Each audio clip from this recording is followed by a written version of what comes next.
Alright, welcome into Zara's Tarot. So let's get into today's message.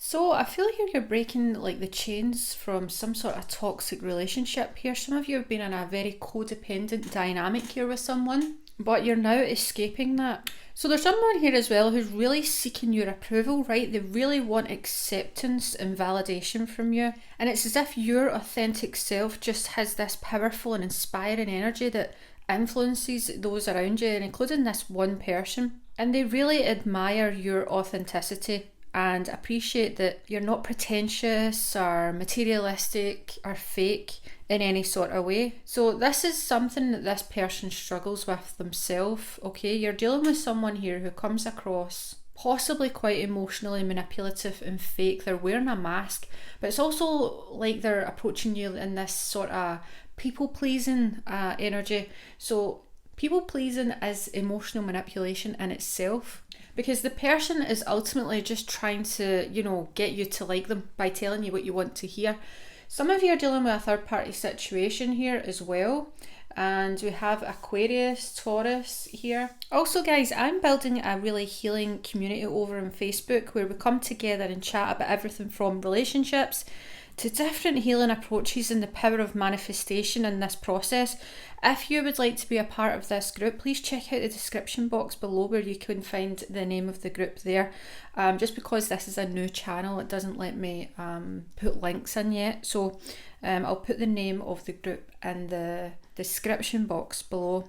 Alright, so back to this. This person tends to go out their way here to make others happy. As I said, this people-pleasing person, and it's even when it makes them unhappy. So they're really not operating from a true alignment of themselves. They're very much masking and trying to fit in with everyone. Some of you could be dealing with someone who has like mental health issues, maybe something like ADHD, autism.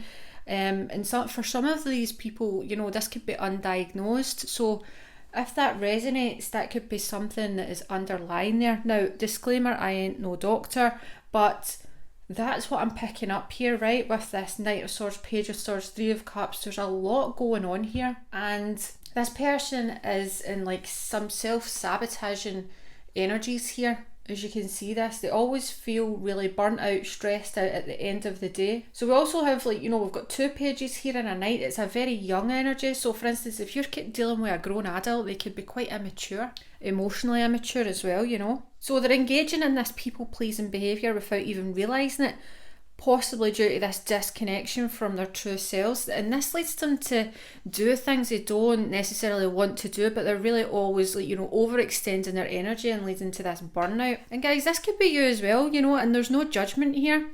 Ultimately, when you're operating from this state, it ends in resentment. You end up resenting people at the end of the day, right? So this could be, a family dynamic that's playing out here as well, when we see the Six of Cups, Three of Cups. I see sisters and a little brother here as well. So this behaviour stems from past experience or wounds that is related to some feminine energy here, possibly involving a mother, right, or an ex-girlfriend.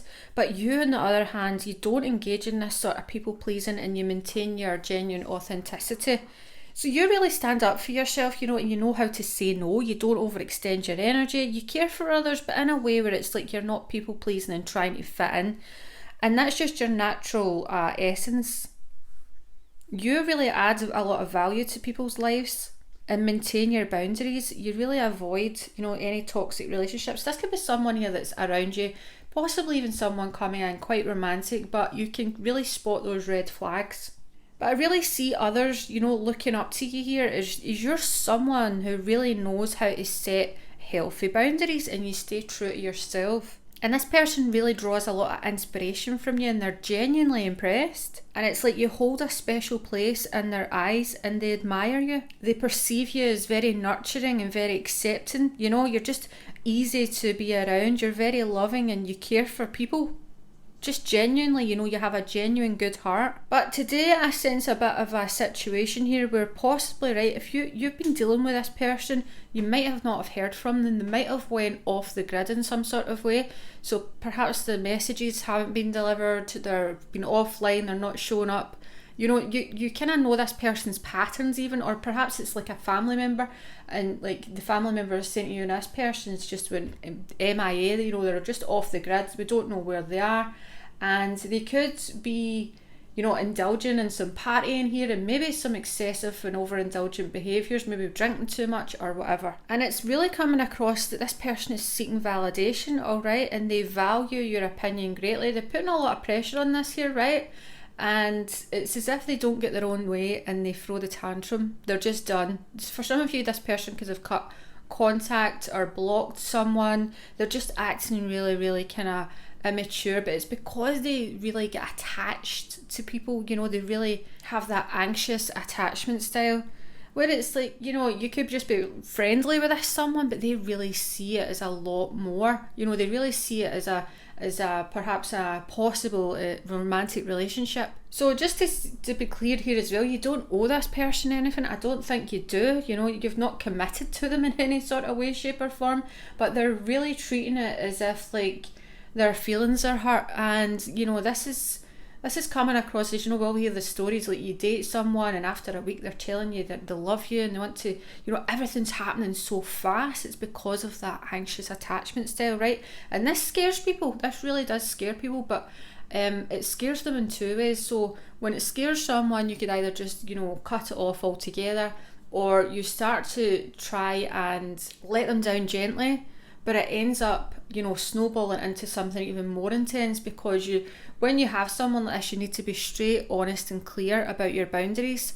And you know, you may be worried about this person's reaction, but as I say, that's not really your problem. Okay, you haven't done anything wrong, and this is really common. A lot of people get, you know, absorbed and pulled into this type of person's dynamic because they could play the victim here as well. They could play this poor me type energy. And for some of you, I will say it, this person could be trying to intimidate you, but they're not getting the bloody lesson. You know, they're not understanding the assignment here. It's like they need a drastic wake-up call, and they could be isolating themselves, or this could be you. You know, you're just kind of cut it straight off because it give you the absolute fear. You know, it's very common. And sometimes that is an option, and you have to do that to protect your own energy and just give this person the biggest no. And for a lot of you as well, you are the messenger for this person, so you're giving them that message loud and clear. Do not overstep my boundaries. Alright guys, that is your daily message for now. As always, please like, share and subscribe, and take care.